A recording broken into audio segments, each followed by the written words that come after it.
Muslims, like Christians and Jews, consider themselves spiritual descendants of Abraham.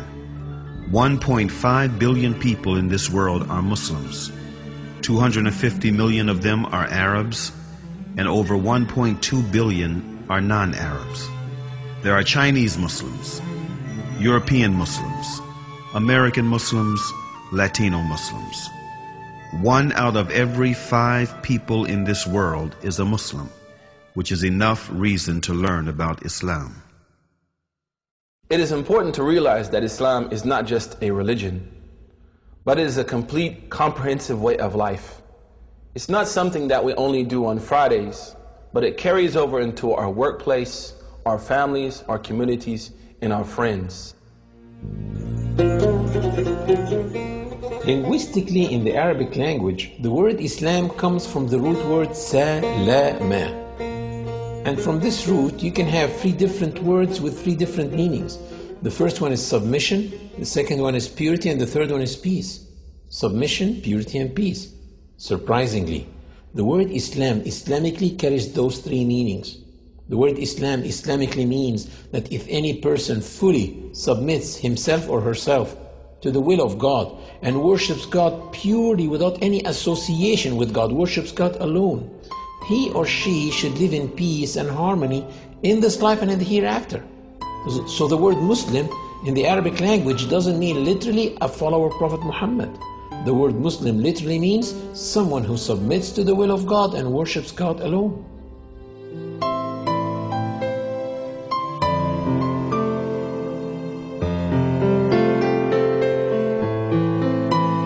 Muslims feel they are in harmony with the universe because the Quran mentioned several times that everything around them is submitting to the law of God and worshiping Him, while they are also worshiping and submitting to God.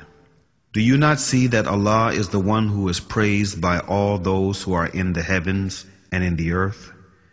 The very birds praise Him as they wing their flight. Each one knows its prayers and how to praise Him, and Allah has full knowledge of all their actions. The Quran stresses on the point of living in a worshiping universe, wherein every single being worships God in its own way, which may not be comprehended by man.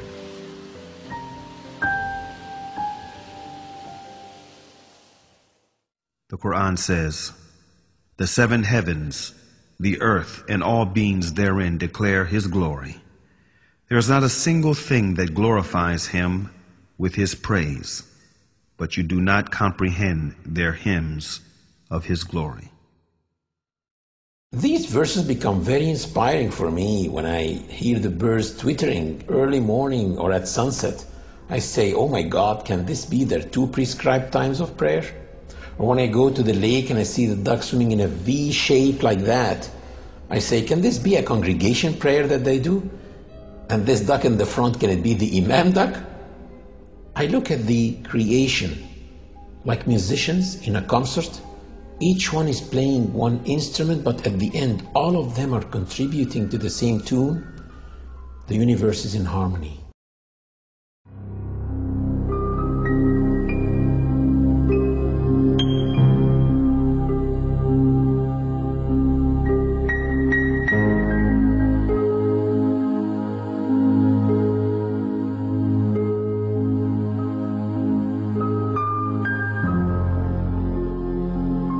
One of the really amazing things about Islam, and what caused me as a young man in North America to accept it as a way of life, is not only does Islam encourage us to accept the existence of our Creator, but also it pushes us to look into His creation, at the variance in colors and languages and cultures, and respect the power of this divine force through His creation. One of the most basic facts in Islam and most important beliefs is that there is a Creator. And one of the ways of recognizing His existence and mightiness is by studying creation. The Creator said to those who believe and those who do not believe in the Quran, "In the creation of the heavens and the earth, and in the alternation of the night and the day, there are signs for people of understanding."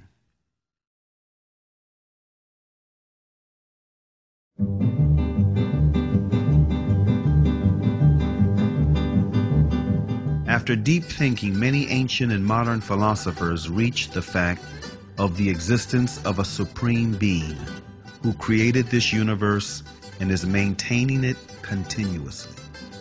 Aristotle, an ancient Greek philosopher and student of Plato, tried to demonstrate this fact, saying, "We hold, then, that the God is a living being, eternal, most good, and therefore life and a continuous eternal existence belong to the God, for that is what the God is."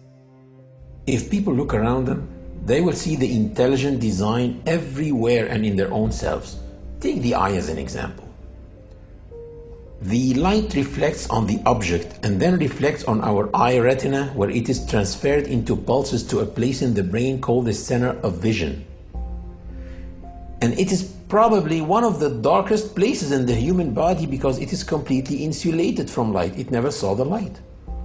And all the images that we view in our lives are formed in this part of the body, the center of vision.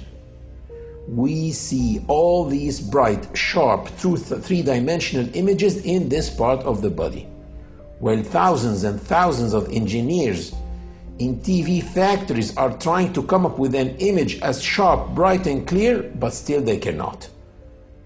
And if someone claimed that TVs that we have at home just came by chance, atoms accumulated and made those TVs, no one will believe it. But still, some people believe that the vision system came by chance.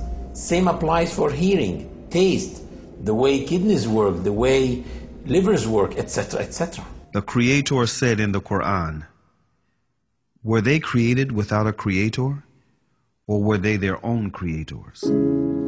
René Descartes, a noted French philosopher and one of the most influential thinkers of modern times, was led to belief in God through doubt. He doubted that there is God, but doubt meant to him that he thinks, which in turn meant that he exists, which therefore meant that he was created. And since he did not create himself, therefore someone else must have created him, and that one should be the source of life. Can I be the author of my being? Or can I conserve myself at the present time? If this would be the case, then the idea of a perfect substance would be caused by my own mind. In order for this to be, I should have to be God Himself. As this, I am clearly not. Infinity is before finitude. Immanuel Kant, one of the most influential thinkers of modern times, who is regarded as the last major philosopher of the Age of Enlightenment, was impressed by all the variations, numerations, and synchronizations in this world that make the existence of an omnipotent supreme being a fact. This present world presents to us so immeasurable a stage of variety, order, fitness, and beauty.